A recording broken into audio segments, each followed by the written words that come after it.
ಜಿಲ್ಲೆಗೆ ಮಾಡ್ತಾ ಇರತಕ್ಕಂಥ ದ್ರೋಹ ಅಷ್ಟಿಷ್ಟಲ್ಲ. ಮೊಟ್ಟ ಮೊದಲ ಬಾರಿಗೆ ಈ ಭಾಗದಲ್ಲಿ ಕುಡಿಯುವ ನೀರಿಗೆ, ಕೃಷಿಗೆ ನೀರಿನ ಅಭಾವ ಇದೆ. ನಮಗೆ ಶಾಶ್ವತ ನೀರಾವರಿ ಹೋರಾಟಗಳು ಬೇಕು ಅಂತೇಳಿ ಎಸ್ಎನ್ ಸುಬ್ಬಾರೆಡ್ಡಿ ಅವರು ಸತತ 3 ಬಾರಿ ಬಾಗೇಪಲ್ಲಿಯಿಂದ ಶಾಸಕರಾಗಿ ಆಯ್ಕೆಯಾಗಿದ್ದರು.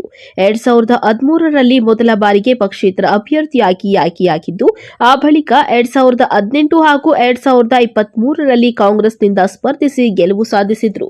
ಉದ್ಯಮಿಯಾಗಿರುವ ಸುಬ್ಬಾರೆಡ್ಡಿ ಆಸ್ತಿ ಗಳಿಕೆ ಹೆಚ್ಚಿತ್ತು. ಸುಬ್ಬಾರೆಡ್ಡಿ ಅವರು 2023ರಲ್ಲಿ ನಡೆದ ವಿಧಾನಸಭಾ ಚುನಾವಣೆಯಲ್ಲಿ ಬರೋಬ್ಬರಿ 19,000 ಮತಗಳ ಅಂತರದಲ್ಲಿ ಗೆಲುವು ಸಾಧಿಸಿದ್ರು. ಶಾಸಕ ಎಸ್ಎನ್ ಸುಬ್ಬಾರೆಡ್ಡಿ ಚುನಾವಣಾ ಆಯೋಗಕ್ಕೆ ತಪ್ಪು ಮಾಹಿತಿ ನೀಡಿದ್ದಾರೆ ಎಂದು ಬಿಜೆಪಿ ಮುಖಂಡ ಸಿ ಮುನಿರಾಜು ನ್ಯಾಯಾಲಯದ ಮೆಟ್ಟಿಲು ಏರಿದರು. ಸೋಮವಾರ ಕರ್ನಾಟಕ ಹೈಕೋರ್ಟ್ ಶಾಸಕ ಸುಬ್ಬಾರೆಡ್ಡಿ ಅವರ ಶಾಸಕತ್ವವನ್ನು ಅಸಿಂಧುಗೊಳಿಸಿ ಆದೇಶ ಹೊರಡಿಸಿದೆ. ಇದರ ಬೆನ್ನಲ್ಲೇ ಬಾಗೇಪಲ್ಲಿ ಕ್ಷೇತ್ರದಲ್ಲಿ ಮರು ಚುನಾವಣೆಯ ಕೂಗು ಎದ್ದಿದ್ದು, ಭಾರತ ಕಮ್ಯುನಿಸ್ಟ್ ಪಕ್ಷ ಚಿಕ್ಕಬಳ್ಳಾಪುರ ಪತ್ರಕರ್ತರ ಭವನದಲ್ಲಿ ಸುದ್ದಿಗೋಷ್ಠಿ ನಡೆಸಿದರು.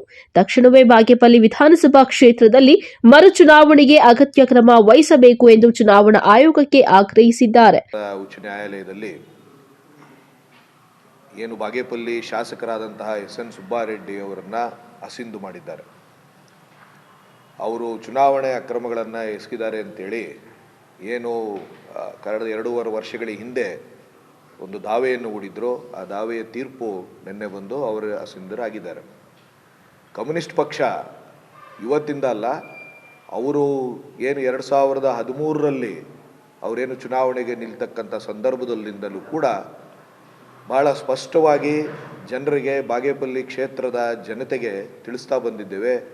ಇವರ ಅಕ್ರಮದ ಆಸ್ತಿ ಸಂಪಾದನೆ ಮತ್ತು ಅಕ್ರಮದ ಮಾರ್ಗದಲ್ಲಿ ಅವರು ಗಳಿಸ್ತಾ ಇರತಕ್ಕಂಥ ಸಂಪತ್ತನ್ನು, ಅವರ ಬಂಡವಾಳವನ್ನು ಹೆಚ್ಚಿಸಿಕೊಳ್ಳಲಿಕ್ಕೆ ಜನರ ಬಡತನವನ್ನು ಅವರು ಬಂಡವಾಳವನ್ನಾಗಿ ಮಾಡಿಕೊಡ್ತಾ ಇದ್ದಾರೆ ಅಂತೇಳಿ ನಾವು ಜನರಿಗೆ ತಿಳುವಳಿಕೆಯನ್ನು ಕೊಡ್ತಾನೆ ಬಂದಿದ್ದೇವೆ.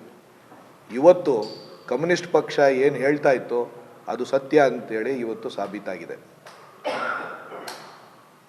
ಎರಡನೇ ವಿಚಾರ ಏನಪ್ಪ ಅಂತಂದರೆ, ಇವಾಗ ಅವರು ಮೋಸ ಮಾಡಿರ್ತಕ್ಕಂಥದ್ದು ಬಾಗೇಪಲ್ಲಿ ಕ್ಷೇತ್ರದ ಜನತೆಗೆ.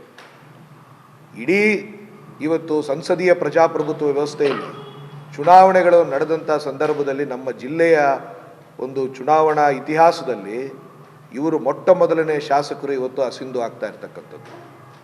ಇದು ಸಂಸದೀಯ ಪ್ರಜಾಪ್ರಭುತ್ವದ ಒಂದು ಕಗ್ಗೊಲೆ ಅಂತೇಳಿ ಹೇಳಲಿಕ್ಕೆ ನಾವು ಬಯಸ್ತೇವೆ. ಚುನಾವಣೆ ಆಯೋಗವನ್ನು ಮೋಸ ಮಾಡ್ತಕ್ಕಂಥದ್ದು, ಚುನಾವಣಾ ಆಯೋಗಕ್ಕೆ ತಪ್ಪು ಮಾಹಿತಿಯನ್ನು ಪ್ರಮಾಣದಲ್ಲಿ ಕೊಡ್ತಕ್ಕಂಥದ್ದು, ಇದೆಲ್ಲವೂ ಕೂಡ ಒಂದು ಕ್ರಿಮಿನಲ್ ಅಫೆನ್ಸ್ ಆಗಿರ್ತಕ್ಕಂಥದ್ದು. ಸೊ ಹಾಗಾಗಿ ಈ ಕೂಡಲೇ ಚುನಾವಣಾ ಆಯೋಗವು ಅವರ ಮೇಲೆ ತಕ್ಕ ಕ್ರಮವನ್ನು ಕೈಗೊಳ್ಳಬೇಕು. ಹಾಗೆ ಈ ಕೂಡಲೇ ಬಾಗೇಪಲ್ಲಿ ವಿಧಾನಸಭಾ ಕ್ಷೇತ್ರದಲ್ಲಿ ಚುನಾವಣೆಯನ್ನು ಕೂಡ ನಡೆಸಬೇಕು ಅಂತ ಹೇಳಿ ನಾವು ಆಗ್ರಹವನ್ನು ಮಾಡ್ತಾ ಇದ್ದೇವೆ. ಕ್ಯಾಮರಾ ಪರ್ಸನ್ ಪ್ರವೀಣ್ ಜೊತೆ ಕಳವಾರ ಅರುಣ್, ಎಂಎಂಟಿವಿ ನ್ಯೂಸ್, ಚಿಕ್ಕಬಳ್ಳಾಪುರ.